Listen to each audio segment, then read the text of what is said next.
ሰላም ጤና ይስጥልን ውድ የቻናላችን ተከታታዮች እንደምን ከርማችኋል? በዛሬው መርሃ ግብራችን በቤተ ክርስቲያናችን የዶግማና ቀኖና መሰረት የሆነው መጽሐፍ ቅዱስ መቼ ተጻፈ፣ በእነማን ተጻፈ የሚለውን ከብዙ በጥቂቱ ከረጅም ባጭሩ ከዚህ እንደሚከተለው እናቀርባለንና እስከ ዝግጅታችን ፍጻሜ ድረስ ተከታተሉን። የመጽሐፍ ቅዱስ ባለቤት እግዚአብሔር ሲሆን ጸሐፊዎቹ ደግሞ ከእርሱ የተላኩ ቅዱሳን ሰዎች ናቸው። ብዛታቸውም ከ40 የሚዘል ነው። መጽሐፍ ቅዱስ በአንድ ዘመን የተጻፈ አይደለም። ይልቁኑ ከመጀመሪያው መጽሐፈ ሄኖክ ጀምሮ እስከ ራእይ ዮሐንስ ድረስ ያሉት የመጽሐፍ ቅዱስ ክፍሎች በተለያዩ ዘመን የተጻፉ ናቸውና ከሺህ ዓመታት በላይ የዘለለ ታሪክ እንዳለው ይታወቃል። የመጽሐፍ ቅዱስ ክፍሎች የተለያዩ ናቸው። ለምሳሌ የኦሪት መጽሐፍ የተጻፉት በሲና ወይም በሲና በረሃ ነው። መጽሐፈ ኢያሱ የተጻፈው በከነዓን ወይም እስራኤል፣ መጽሐፈ አስቴር የተጻፈው በፋርስ ሲሆን ትንቢተ ዳንኤል በባቢሎን፣ የቅዱስ ጳውሎስ መልእክት ወደ ሮሜ ሰዎችና ወደ ቆላስያስ ሰዎች በሮም ከተማ፣ የዮሐንስ ራእይ ፍጥሞ ደሴት በሚባሉ አካባቢዎች እንደተጻፉ ይነገራል። ሁሉም ማለት ይቻላል በተለያዩ የዓለማችን ክፍሎች የተጻፉ ናቸው። መጻፊያ ቋንቋቸውም እንደ ጸሐፊዎቹ ማንነት እና ከየት መጤነት የተለያየ መሆኑ ይታወቃል። አብዛኞቹ የብሉይ ኪዳን መጽሐፍት የተጻፉት በዕብራይስጥ ቋንቋ ሲሆን ትንቢተ ዳንኤል የተጻፈው ግን በአርማይክ ቋንቋ ነው። የአዲስ ኪዳን መጽሐፍት ደግሞ በዕብራይስጥ ከተጻፈው ከማቴዎስ ወንጌልና በሮማይስጥ ከተጻፈው ከማርቆስ ወንጌል ውጪ የተቀሩት የተጻፉት በዘመኑ አብዛኛው ሕዝብ መነጋገሪያ ቋንቋ በነበረው በግሪክ ቋንቋ ነበር። እንግዲህ የመጽሐፍ ቅዱስ ትርጉም ወደ ተለያዩ ቋንቋዎች ተሰርቷል። የቅዱስ መጽሐፍት የቋንቋ መተርጉም እግዚአብሔርን እና ፈቃዱን ወይም ትእዛዙን ለማወቅ ዋና መሰረት ነው። በእርግጥ ቅዱሳት መጽሐፍት ሳይኖሩ ሃይማኖት ነበረ። ከመጽሐፍ ቅዱስ በፊት የነበረው ሃይማኖት ነው። ከሃይማኖት በኋላ ነው መጽሐፍ ቅዱስ የተጻፈው። ቅዱሳት መጽሐፍት ሳይኖሩ ሃይማኖት ነበሩ ማለት ነው። ይሁን እንጂ ብዙዎችን ለመድረስ አልተቻለም። ስለዚህ እግዚአብሔር በየጊዜው ጸሐፊዎችን እያስነሳ በቅዱሳት መጽሐፍት በኩል የእርሱን ማንነት ሰዎች ገንዘባቸው ሊያደርጉት እንደሚገባ በተለያዩ ጊዜያቶች የተጻፉት መጽሐፍት ያረጋግጣሉ። መጽሐፍ ቅዱስ በቅድሚያ የተጻፈባቸው ቋንቋዎች ጥቂት ስለነበሩ ለሌሎች ሕዝቦች ለማዳረስ ልዑል አምላካችን መተርጉማንን አስነስቷል። ብሉይ ኪዳን ለመጀመሪያ ጊዜ ከክርስቶስ ልደት በፊት ወደ ግዕዝ ተተርጉሟል። ምንም እንኳን ቅዱሳት መጽሐፍት መጀመሪያ የተተረጎሙት ወደ ግሪክ ቋንቋ ነው የሚሉ ቢኖሩም ሰባው ሊቃውንተ ቅዱስ መጽሐፍት የተረጎሙት ክርስቶስ ልደት በፊት ሲሆን በስሌጢሞስ ዘመነ መንግስት ነው። በዚህ መሰረት ወደ ግዕዝ ቋንቋ ከተመለሰበት ጊዜ ጋር ሲነጻጸር በመካከላቸው ረጅም ጊዜ ልዩነት እንዳለ ማየት ይቻላል። ስለዚህ የግሪኩ ትርጉም ሁለተኛ መሆኑ ግልጽ ነው ማለት ነው። ስለዚህ በእኛው ቋንቋ በግዕዝ እንደተተረጎመ የታሪክ ድርሳናት በደንብ አድርገው ምስክርነታቸውን ይሰጣሉ። ከጌታችን ልደት ወዲህ የግሪኩ ሴፕቶ አግንቱ ትርጉማን ለማቅናት በሁለተኛው መቶ ክፍለ ዘመን የተነሱት ሊማኩስ፣ አሊካ እና በሶስተኛው መቶ ክፍለ ዘመን የነበረው ሉቅያኖስ ይጠቀሳሉ። ከዚህ በኋላ ኒኩሉስ እና ዮናታን የተባሉ የታወቁ የአይሁድ ሊቃውንት ብሉይ ኪዳንን ወደ አርማይክ ቋንቋ መልሰውታል። በጌታችን መዋዕለ ስብከት ወይም በእስራኤል የሚነገረው ቋንቋ አርማይክ ነበረ። በዚህም ቋንቋ ጌታችን መድኃኒታችን ኢየሱስ ክርስቶስ በዓለም ሳለ ያስተማረበት ቋንቋ ነው። እንግዲህ በዓለም አቀፍ ደረጃ ታሪኩ ይሄ ሲሆን መጽሐፍ ቅዱስ ወደ ሀገራችን እንዴት መጣ የሚለውን ብናይ የዛሬው የመርሃ ግብራችን ዋነኛ የትኩረት ነጥብም ይሄው ስለሆነ ወደዛው ብንሄድ ጥሩ ነው። ኢትዮጵያ በዓለም ላይ ከሚገኙ ብዙ ሀገሮች ተለይታ በዘመነ ብሉይና በዘመነ ሐዲስ ሁለቱንም ኪዳናት በመቀበል ብቸኛ ሀገር ናት።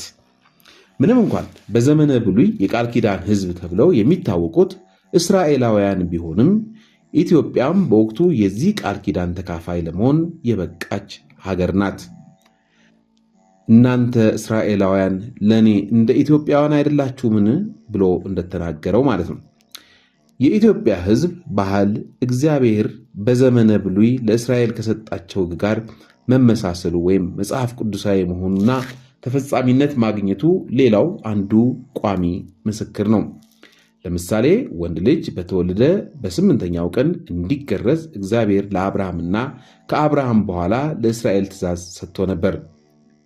ምንም እንኳን ግርዛት በአዲስ ኪዳን በጥምቀት የተተካ ቢሆንም በዘመነ ብሉይ ኢትዮጵያ ተቀብላ ትፈጽመው የነበረው ይኸው ስርዓት ዛሬም በሀገራችን እየተፈጸመ የሚገኝ ስርዓት ነው። ኢትዮጵያውያን በብሉይ ኪዳን ትእዛዝ እግዚአብሔርን ከመስማት በተጨማሪ መጽሐፍ ቅዱስን ለማንበብና ወደ ራሳቸው ቋንቋ ለመመለስ ችለዋል። ኢትዮጵያዊቷ ንግሥት ማክዳ ወደ ኢየሩሳሌም ተጉዛ የሰለሞንን ጥበብ ልታደንቅ ሄደችው ከነበራት ፈሪሃ እግዚአብሔር የተነሳ ነው። የሰለሞን ጥበብ የእግዚአብሔር ነውና ጥበቡንም በዓይኗ ካየች በኋላ በአምላክህ በእግዚአብሔር ፊት ንጉሥ እንድትሆን በዙፋኑ ላይ ያስቀምጥ ዘንድ የወደደህ አምላክ እግዚአብሔር ብሩክ ይሁን ስትል እምነቷን ተናግራለች። ጌታችንም ስለዚህ እምነቷ መስክሮላታል። ማቴዎስ 12 በ1916 ዓመተ ምህረት የታተመው የመጽሐፍተ ሰለሞን ወይስራክ ትርጓሜ መግቢያ ላይ ደግሞ የሚከተለው ታሪክ ተጽፎ እናገኛለን። ዳዊት ሞቶ ሰለሞን ነገሰ። ሰለሞንም በነገሰ በ4ኛው ዓመት የኢትዮጵያ ንጉሥ ወደ ኢየሩሳሌም ሄደች። ንግሥት ማክዳ ከሰለሞን የወለደችውን ሚኒሊክ 22 ዓመት ሲሞላው ወደ አባቱ ወደ ሰለሞን ላከችው።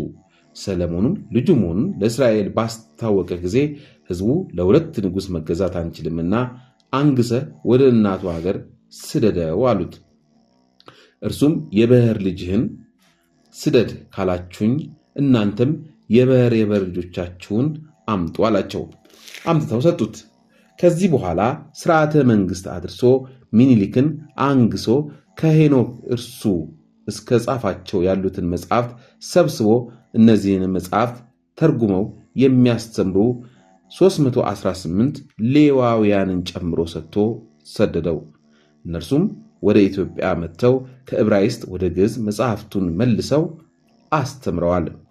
ስለዚህ አገራችን ኢትዮጵያ ከክርስቶስ ልደት በፊት የተቀበለችው ብሉይ ኪዳን በሰባው ሊቃናት ወደ ጽራ ወይም ግሪክ ከመተርጎሙ በፊት በራሷ ቋንቋ ግዕዝ ቅዱሳት መጽሐፍትን መቀበሏን መተርጉማኑ ያስረዳሉ።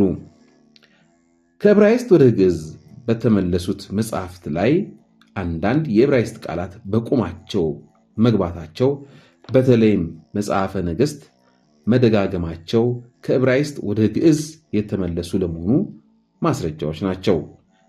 ለምሳሌ አዶናይ ጌታ፣ ኤሎሄ አምላክ፣ ጸባኦት አሸናፊ የሚሉትን ቃላት በአስረጅነት ማየትና መመልከት ይቻላል። ከሰለሞን መጽሐፍት በኋላ የተጻፉት መጽሐፍት እንዴት ወደ ኢትዮጵያ እንደገቡ በ1916 ዓ.ም የታተመው መጽሐፍተ ሰለሞን ወሲራክ ትርጓሜ መግቢያ ላይ የሚከተለው ተጽፏል። ከቀውስጦስ ታሪክ መጽሐፍ ምስክር እናመጣለን። እስራኤል ተማርከው ፋርስ ባቢሎን ወረዱ። ተማርከው ከሄዱ በኋላ በኢትዮጵያ ያሉ ሊቃውንት ከንጉሱ ጋር መክረው የጥያቄ መልእክት ላኩ። ነገሩም እንዲህ ነው። የእኛም የእናንተም አባቶች ነቢያት የጻፏቸው መጽሐፍት ተቃጠሉን ወይስ ድነዋል? እናንተስ እንደምን አላችሁ? ለጣዖት ትሰግዳላችሁ? ሰንበትንስ ሻራችሁ? የሚል ነው። እነዚህም ይህን መልእክት በሰሙ ጊዜ እንዲህ ብለው መልሰዋል። እኛ በዳንኤል ጸሎት የአብርሃም ፈጣሪ ጠብቆን ደህና ነን። መጽሐፍቱ ግን እኛ ጋር እንዳንፈልጋቸው በምርኮ በመከራ ነው ያለን። እናንተ ግን በጸጥታ በደስታ ነውና ያላችሁት። ኢየሩሳሌም ወጥታችሁ ፈልጓቸው። ነገር ግን ከተማረክን በኋላ ዳንኤል ከእግዚአብሔር አግኝቶ የጻፈውን መጽሐፍ ጽፈን ልከንላችኋል፣ ተቀበሉ ብለው መጽሐፈ ዳንኤልን ልከውላቸዋል። ይህም መጽሐፍ የመጣው አይሹር የሚባል የኢትዮጵያ ንጉሥ ስለ እስራኤል ወደ ፋርስ ንጉሥ ዳሪዮስ በአማላጅነት በላከው ሰው እጅ ነው።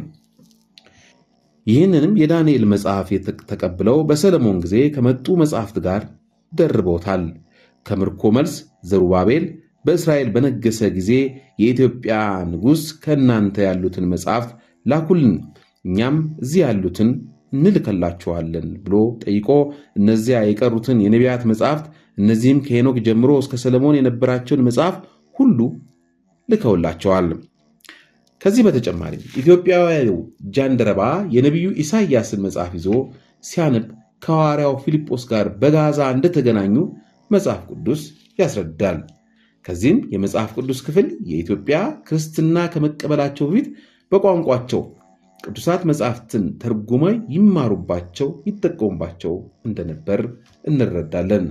በአዲስ ኪዳንም ኢትዮጵያ ሐዋርያት ለስብከተ ወንጌል ገና ከሀገረ እስራኤል ሳይወጡ ጀምሮ በኢትዮጵያዊው ጃንደረባ አማካኝነት ሕገ ወንጌል ተሰብኮላታል።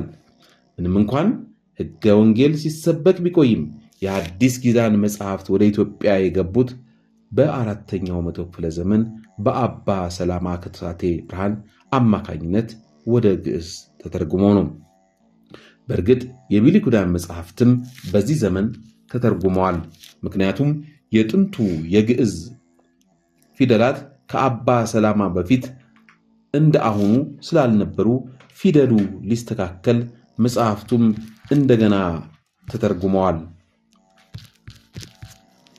ኋላም በአምስተኛው መቶ ክፍለ ዘመን ወደ አገራችን የመጡት ተስዓቱ ቅዱሳን የአዲስ ኪዳን መጽሐፍትን በሙሉ ወደ ግዕዝ ተርጉመዋል።